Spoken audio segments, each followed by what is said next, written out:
आकाशवाणी देहरादून से प्रस्तुत हैं प्रादेशिक समाचार। पहले मुख्य समाचार। प्रधानमंत्री नरेंद्र मोदी ने सोशल मीडिया पोस्ट पर मेक इन इंडिया के जरिए भारतीय अर्थव्यवस्था के वैश्विक मंच पर आगे बढ़ने की उपलब्धियां साझा की। मुख्यमंत्री पुष्कर सिंह धामी ने विभिन्न विभागों में चयनित अभ्यर्थियों को नियुक्ति पत्र सौंपे। केंद्र सरकार ने संसद के बजट सत्र से पहले रविवार को सर्वदलीय बैठक बुलाई और उत्तराखंड विद्यालयी शिक्षा परिषद की हाई स्कूल और इंटरमीडिएट की अंक सुधार परीक्षा कल से शुरू होंगी। नमस्कार, दोपहर समाचारों में मैं रागिनी बिंजोला और अब समाचार विस्तार से। प्रधानमंत्री नरेंद्र मोदी ने सोशल मीडिया पोस्ट पर बताया कि मेक इन इंडिया के जरिए भारत की अर्थव्यवस्था वैश्विक मंच पर आगे बढ़ रही है।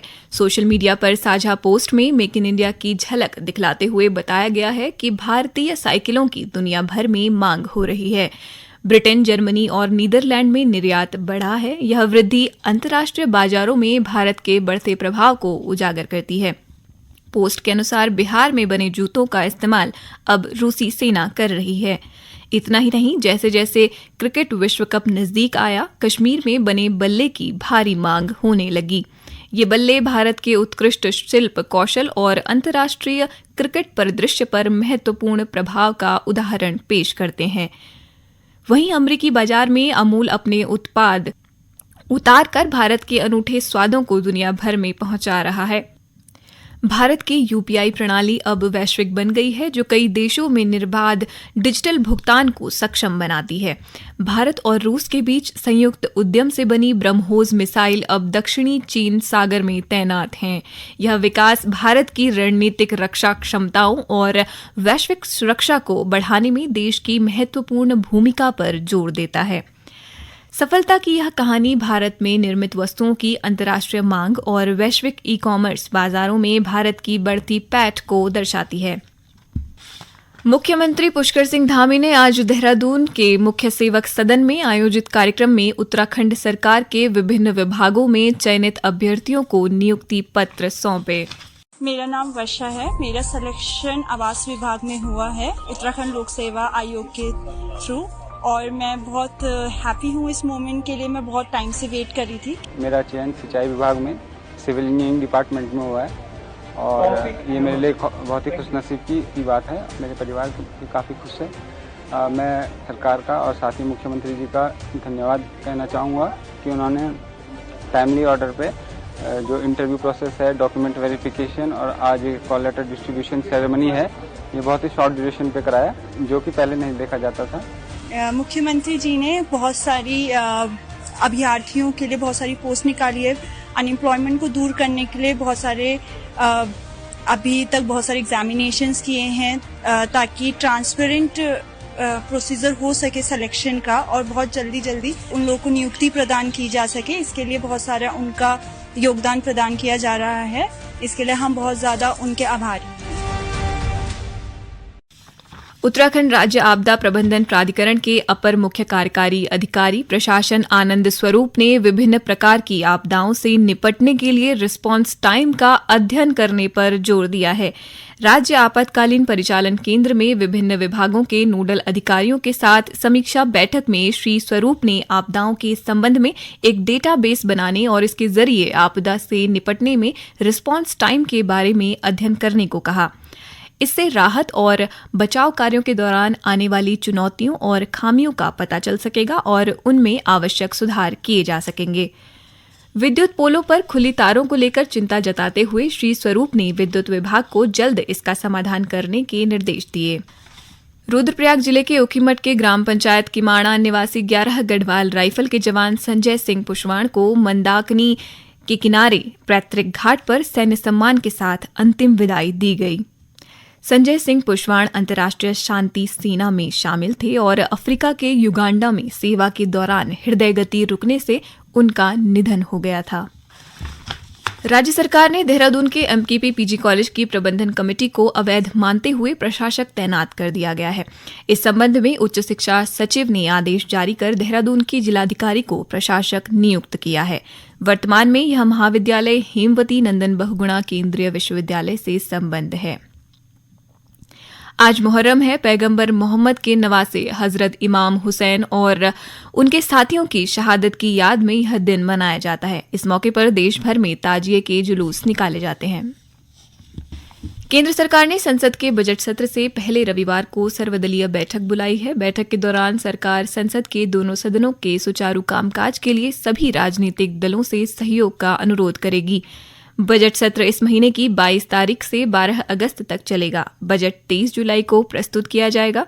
यह नरेंद्र मोदी सरकार के तीसरे कार्यकाल का पहला बजट होगा। पिछले महीने राष्ट्रपति द्रौपदी मुर्मू ने संसद के दोनों सदनों की संयुक्त बैठक को संबोधित करते हुए कहा कि यह बजट सरकार की दूरगामी नीतियों और भविष्य के दृष्टिकोण का प्रभावी दस्तावेज होगा। उत्तराखंड विद्यालयी शिक्षा परिषद की हाई स्कूल और इंटर की अंक सुधार परीक्षा कल से शुरू होगी। परीक्षा के लिए सभी तैयारियां पूरी कर ली गई हैं। परीक्षा के पहले दिन हाई स्कूल और इंटरमीडिएट की हिंदी, कृषि, अंग्रेजी और संस्कृत विषयों की सुधार परीक्षा होगी। परीक्षा सुबह 10 बजे से 1 बजे तक आयोजित की जाएगी। मुख्यमंत्री ने देहरादून के परेड मैदान में बाबा बौख नाग की डोली के अयोध्या धाम भ्रमण कार्यक्रम में हिस्सा लिया और डोली को अयोध्या के लिए रवाना किया। मुख्यमंत्री ने बताया कि सिलकियारा सुरंग बचाओ अभियान के दौरान उत्तरकाशी के सिलकियारा में बाबा बौख नाग के मंदिर निर्माण की घोषणा की गई थी, जिस पर काम किया जा रहा है। जल्द ही मंदिर बनकर तैयार हो जाएगा। इस दौरान मुख्यमंत्री ने बाबा बौख नाग मेले को राजकीय मेले के रूप में आयोजित करने की बात भी कही। उत्तराखंड नागरिक उड्डयन एवं विकास प्राधिकरण यूकाडा जल्द ही यमुनोत्री के लिए हेली सेवाएं शुरू करेगा। पर्यटन विभाग की ओर से यमुनोत्री धाम में रोपवे के पास ही हेलीपैड का निर्माण कराया जा रहा है। हेलीपैड का निर्माण पर्यटन विभाग करवा रहा है। यूकाडा के अधिकारियों के अनुसार नई चयनित जगह पर हेलीपैड का निर्माण शुरू हो चुका है, लेकिन मानसून सीजन की वजह से निर्माण कार्य फिलहाल बंद है। 15 सितंबर के बाद फिर से हेलीपैड का निर्माण कार्य शुरू होगा। यूकाडा के मुख्य कार्यकारी अधिकारी सी रविशंकर ने बताया कि अगर इस सीजन में हेलीपैड का निर्माण पूरा हो गया तो यमुनोत्री के लिए चार्टर सेवाएं इसी सीजन शुरू हो जाएंगी। अल्मोड़ा जिले में भी अब गर्भवतियों और बच्चों के टीकाकरण संबंधी हर जानकारी यूविन पोर्टल पर ऑनलाइन दर्ज होगी। उन्हें टीकाकरण के तुरंत बाद डिजिटल प्रमाण पत्र भी मिलेगा। वे अपने मोबाइल पर ही टीका लगाने की तारीख की जानकारी पोर्टल के जरिए जान सकेंगे। पोर्टल के जरिए गर्भवती महिला देश के किसी भी हिस्से में अपना टीकाकरण कर सकेंगी। अल्मोड़ा की उप मुख्य चिकित्सा अधिकारी डॉक्टर दीपांकर डेनियल ने कहा कि गर्भवतियों व बच्चों के टीकाकरण अभियान को बेहतर बनाने के लिए यूविन पोर्टल की सुविधा दी गई है। नाम, पता, आधार नंबर आदि जानकारी दर्ज करने के बाद टीकाकरण की हर जानकारी पोर्टल पर उपलब्ध होगी। उन्होंने बताया कि ऐप के जरिए हर गर्भवती महिला का पंजीकरण, टीकाकरण और प्रसव समय नवजात शिशु के जन्म का पंजीकरण और टीकाकरण का रिकॉर्ड ऑनलाइन रखा जाएगा। मौसम विभाग ने आज पिथौरागढ़ और बागेश्वर जिले में कहीं कहीं भारी से बहुत भारी बारिश का ऑरेंज अलर्ट जारी किया है।